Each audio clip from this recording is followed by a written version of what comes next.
शिखा देखो मैं आ गया।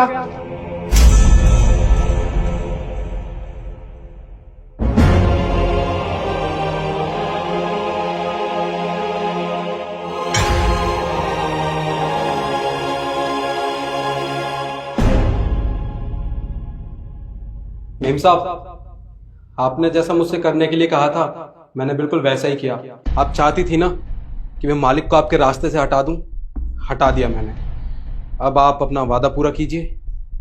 हाँ मुरली, मुझे याद है कि मैंने तुम्हें क्या वादा किया था, लेकिन उससे पहले एक काम कर, फटाफट अपने साहब को कहीं ठिकाने लगा दे। उसके बाद जितने पैसे बोले थे ना, पूरे पैसे दे दूंगी, ठीक है? मालकिन देखिए, इनको तो मैं ठिकाने लगा दूंगा, पर उससे पहले आप मुझे पैसे दे दीजिए, उसके बाद ही मैं आपका ये काम करूंगा। अरे तो मैं कहीं भागी थोड़ी ना जा रही हूँ। मुझे याद है मैंने वादा किया और वादा निभाऊंगी, लेकिन उससे पहले इतना सा काम कर देना, ठिकाने लगा देना इनको। मालकिन आप समझने की कोशिश कीजिए ना। अरे जब मुझे पैसे मिलेंगे तभी तो मैं इनको दूर ले जाके छोड़ पाऊंगा। बाहर बहुत रिस्क है, उसके लिए थोड़े बहुत पैसे तो लगेंगे ना, तो बस वो पैसे आप मुझे दे दीजिए। अच्छा चलो, मैंने तुम्हें पैसे दे भी दिए, लेकिन अगर तूने किसी को बता दिया और तूने काम भी पूरा नहीं किया तो मैं तो फंस जाऊंगी ना। आप ये कैसी बातें कर रही हैं? अगर आप फंसी तो साथ में मैं भी तो फंसूंगा ना, क्योंकि आपके इस खेल में मैं भी तो शामिल हूं। हाँ वैसे बात तो सही है, अगर मैं फंसी तो साथ के साथ तू भी फंसेगा। ठीक है, पकड़ो, पैसे मिल गए ना? अब फटाफट से इसकी लाश को ठिकाने लगाओ, इससे पहले किसी को पता चल जाए। जी भीम साहब, आप बुरा ना माने तो एक बात पूछूं? क्या मुरली, बोलो जल्दी। मालकिन आपने मुझसे कहा कि अपने सांप को रास्ते से हटा देना, पर हटाने के पीछे कारण क्या था ये आपने मुझे नहीं बताया। अब बताइए तो सही, आपने मुझसे ये काम करवाया क्यों? देख मुरली, आम खा गुटलियां मत गिन, समझा? तुझे पैसे मिल गए ना, अब काम करना। अरे मालकिन, आप ये कैसी बातें कर रही हैं? मुझे लगता है ना आपको डर है कि आपने मुझे बता दिया तो मैं आपको फंसा दूंगा। अभी तो आपको बताया ना मैंने। अरे आपके इस खेल में मैं भी शामिल हूँ। आप फंसोगी तो अकेली नहीं फंसोगी, साथ में मैं फंसूंगा। तो आप खुद सोचिए ना, मैं खुद को क्यों ही फंसाना चाहूंगा। चल ठीक है, बताती हूँ। वो क्या है ना, मेरा किसी और के साथ अफेयर चल रहा है और मैं शादी से पहले से उससे प्यार करती हूँ, लेकिन मैं नहीं चाहती कि तेरे साहब को ये सब पता चले, क्योंकि अगर तेरे साहब को पता चल गया तो ये सारी प्रॉपर्टी मेरे नाम नहीं करेंगे, जो कि मैं चाहती हूँ कि मेरे नाम हो जाए।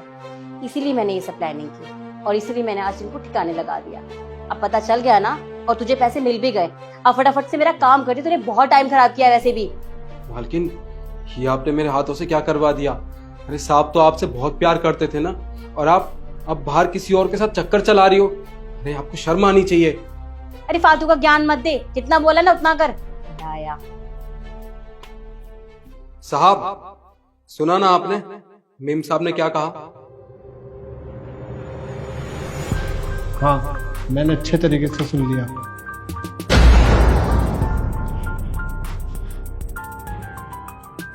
केशव, तुम जिंदा हो?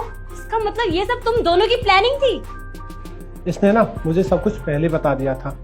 पहले तो मुझे इसकी बातों पर यकीन नहीं हुआ, लेकिन जब मुरली ने अपने बच्चों की कसम खाई तो मैं सोच में पड़ गया और ये प्लान बनाया।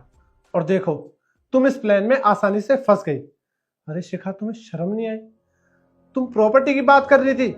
अगर तुम प्यार से मुझसे प्रॉपर्टी मांगती ना, तो मैं हंसते हंसते सारी प्रॉपर्टी तुम्हारे नाम कर देता। और क्या कह रही थी तुम? तुम्हारा अफेयर चल रहा है? शिखा, क्या कमी रह गई थी मेरे प्यार में जो तुम्हें ये काम करने की जरूरत पड़ गई? देखो केशव, मुझसे गलती हो गई। मैंने पता नहीं क्यों किया ये सब। मेरा ना दिमाग खराब हो गया था। मैंने उस लड़के की बातों में आ गई थी, मैं बहक गई थी। मुझसे बहुत बड़ी गलती हो गई केशव, प्लीज मुझे माफ कर दो। क्या कहा तुमने? उसकी बातों में आ गई थी, बहक गई थी? शिखा, तुम कोई छोटी बच्ची नहीं हो जो तुम उसकी बातों में आ गई थी। खैर, अब मैं तुम्हें ना माफ नहीं कर सकता। तलाक तो मैं तुम्हें दूंगा, लेकिन उसके साथ मैं तुम्हें सजा भी दिलवा कर आऊंगा। मुरली, पुलिस को फोन मिलाओ। क्या पुलिस को फोन? नहीं ऐसा मत करो, मुझे पुलिस के हवाले मत करो। मैं तुम्हारे... चुप करो तुम। मुरली मेरी बात सुनो, ऐसा मत करो मुरली। Hello police,